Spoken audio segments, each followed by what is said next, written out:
सरकार और विशेषकर इस रांची जिले के एसएसपी और डीसी से कि आपकी लाठियों में उतना दम नहीं है कि छात्र आंदोलन को आप दमन कर सके। आपकी गोलियों में भी उतना दम नहीं होगा छात्र राज्य के नौजवानों के काफिले को आप रोक सके। और मैं मुख्यमंत्री महोदय से स्पष्ट कहूंगा कि या तो आप छात्रों की बात माने, या तो आप पेपर लीक पर कार्रवाई करें, या तो आप सीटों को बेचने वालों को सजा सुनाएं, या तो सरकारी स्कूलें बंद कर दें, या तो सरकारी स्कूलें बंद कर दें। क्योंकि अगर स्कूल हम इसलिए भेज रहे बच्चों को कि बेसिक जानकारी लेनी है, तो हमारे घर के लोग काफी है बेसिक जानकारी देने के लिए, वो काफी है हमें वो ज्ञान देने के लिए। अगर हम अपने घर के बच्चों को इसलिए स्कूल भेज रहे हैं कि उनमें समझ डेवलपमेंट हो जाए, तो हमारा परिवार का माहौल, हमारे गांव का माहौल काफी है समझ को डेवलपमेंट करने के लिए। लेकिन यदि आप चाहते हैं कि पेपर लीक पर कार्रवाई न करना चाहते हैं, तो आप सरकारी विद्यालयों को बंद कर दें, क्योंकि बच्चों को पढ़ाएंगे तो नौकरियों का दावा करेंगे, वह पेपर करने की बात करेंगे, जेपीएससी जैसे रिफॉर्म की बात करेंगे। इसलिए मैं आपको स्पष्ट कहना चाहूंगा। और आप जो कहते हैं मुर्गी पालो, सुअर पालो, उसके लिए हमें डिग्री की आवश्यकता नहीं है। झारखंड के लोग ऐसे भी घर में मुर्गी मारते ही है, उस जगह स्कूलों की जरूरत नहीं है। बंद कर दें सरकारी स्कूलों को। क्या करेंगे उन स्कूलों का? अगर आप बढ़िया से काम नहीं कर पाएंगे, आप बढ़िया से पेपर नहीं ले पाएंगे। अगर इसी प्रकार 40 लाख, 50 लाख, 60 लाख रुपए में सीटों का सौदा किया जाएगा, तो झारखंड में कौन सा नौजवान पढ़ लिख के सरकारी नौकरी करेगा? इसलिए आपको तो शर्मानी चाहिए। आप आंदोलनकारी के बेटे हैं, आदरणीय बाबा विष्णु गुरु शिबू सोरेन के बेटे हैं, और आपके नेतृत्व में इस प्रकार की धांधली हो रही है, तो बहुत ही दुर्भाग्य की बात है। और परत दर परत ये मामले सामने आ चुके हैं। अभय तिवारी तो पुरानी बात हो गई, अंत्य तो पुरानी बात हो गए। अरे आपके संगठन के महासचिव की अर्धांगिनी, अब उनमें ये आरोप लग रहा है कि इस नंबर बढ़ाने के लिए 10 लाख 15 लाख रुपए का डिमांड किया जा रहा था, और पैसे को लेने के लिए उनके सहायक आते थे। जो कि वो महिला है, मैं उनका डायरेक्ट नाम नहीं लेना चाहता हूँ। तो चूंकि हमारा आंदोलन मर्यादित आंदोलन है, झारखंड के आंदोलन को पूरे देश ने सराहा है, इसलिए महिला है, इसलिए मैं उनका नाम नहीं ले रहा हूँ। बाकी अभय तिवारी और कैंपे को सभी जानते हैं। और वो महिला कौन है? वो झारखंड मुक्ति मोर्चा के पार्टी के महासचिव की अर्धांगिनी है। और महासचिव का पद क्या है, ये हमारे नौजवान जानते हैं। पार्टी का अध्यक्ष के बाद अगर कोई पद होता है तो महासचिव का होता है, ये सबको मालूम है। इसीलिए आप जांच से बचना चाहते हैं, लेकिन याद रखिएगा, झारखंड के नौजवान जब तक छोड़ेंगे नहीं, यहाँ से हिलेंगे नहीं, यहाँ से डूबेंगे नहीं, आपको छोड़ेंगे नहीं, बिल्कुल भी नहीं। और अपना जो हक अधिकार है उसे लेकर रहेंगे। मैं बिल्कुल भाइयों से कहना चाहूंगा, बहनों से कहना चाहूंगा, ये जो आंदोलन चल रहा है, इस आंदोलन में सफलता हमें मिलेगी जब सरकार ने बाकी मांगों को माना है, तो बाकी जो 2 बिंदु जिन पर सहमति नहीं बनी है, उन पर जो है सहमत होना पड़ेगा। बस इसी ऊर्जा के साथ बने रहे। इस बात को हम लोग भी मानते हैं कि जब विधानसभा घेराव का कार्यक्रम हुआ, तो भी भारी संख्या में हम लोग गए।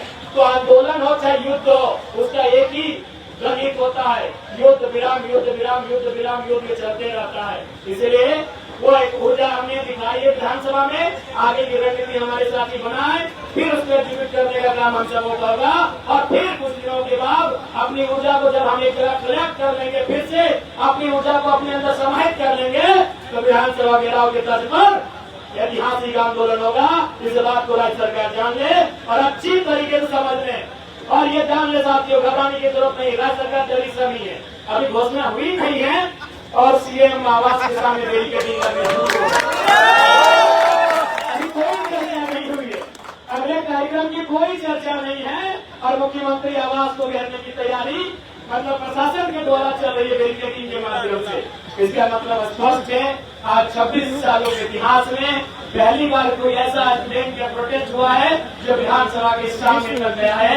यह भी अपने आप में ऐतिहासिक है, और इसका है कुछ नौजवान कुछ नौजवान हो जाता है जिन्होंने से या तो प्रतीत होकर या तो अगर दूसरे राज्यों में भी है जिन्होंने समर्थन देने का कार्य किया है। सबका योगदान इस आंदोलन में है और पूर्ण आशा है।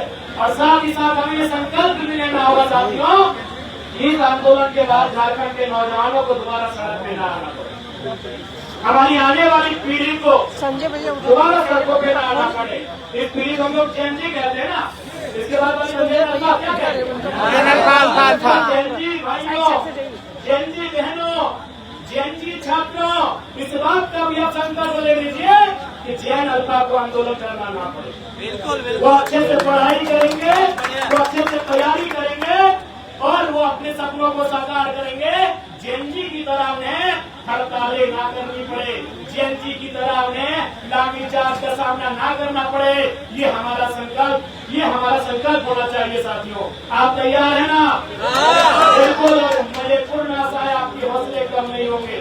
आपके हौसले हिमालय की ऊंचाई की तरह मजबूत हैं और यही हौसले हैं कि सरकार को खुद पर आना पड़ा है।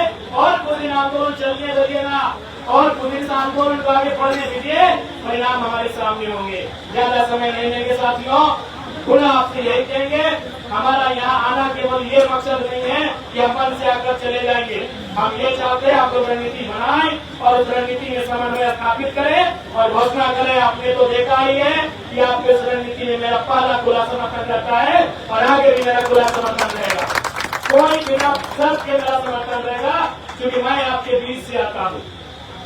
मैं आपके बीच से आता हूँ और झारखंड के इतिहास का पहला विधायक हूँ जो आज के समय में विद्यार्थी है। सितंबर में मेरा कोर्स कंप्लीट होगा। इसलिए मैं जानता हूँ, मैं जो दर्द आप देख रहे हैं, मैं भी उस दर्द को जानता हूँ। मैं आपसे अलग नहीं हूँ, आपसे भिन्न नहीं हूँ, लेकिन चूंकि मैं उस अंग का हिस्सा हूँ, आलोचनाएं मेरी भी होंगी, उनका मैं स्वागत करता हूँ। उस दिन में जब आंदोलन में गया तो कुछ साथियों ने आलोचनाएं की, मैं उसका भी स्वागत करता हूँ। हालांकि नहीं होना चाहिए क्योंकि हम सरकार में नहीं है, हाँ मैं एक लोटे विधायक हैं, लेकिन फिर भी उस अंग के सदस्य हैं, उस नाते आपकी नाराजगी को भी हम लोग स्वीकार करते हैं। लेकिन याद रखिएगा, पहला विधायक है जो केवल सड़कों में हो चाहे सदन में हो, संसद में भी हमने बैठने का काम किया। अगर हम एक विधायक नहीं होते, अगर मेरा संगठन पुराना संगठन होता तो आपकी तरह हम 10-15 दिन भूख हड़ताल में बैठने को तैयार होते। लेकिन हमारे पास बाकी विधानसभा की भी समस्याएं आती हैं, अस्पताल की समस्याएं हैं, एडमिशन की समस्याएं हैं, थाना ब्लॉक की समस्याएं हैं, डीटीओ की समस्याएं, डीएमओ की समस्याएं, डीसीएसपी की समस्याएं हैं और रोज सैकड़ों में समस्याएं आती हैं। लेकिन फिर भी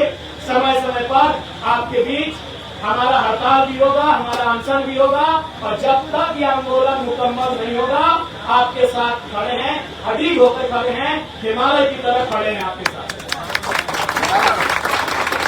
धन्यवाद साथियों, आप अपने हौसले को बरकरार रखेंगे। छात्र एकता जिंदाबाद।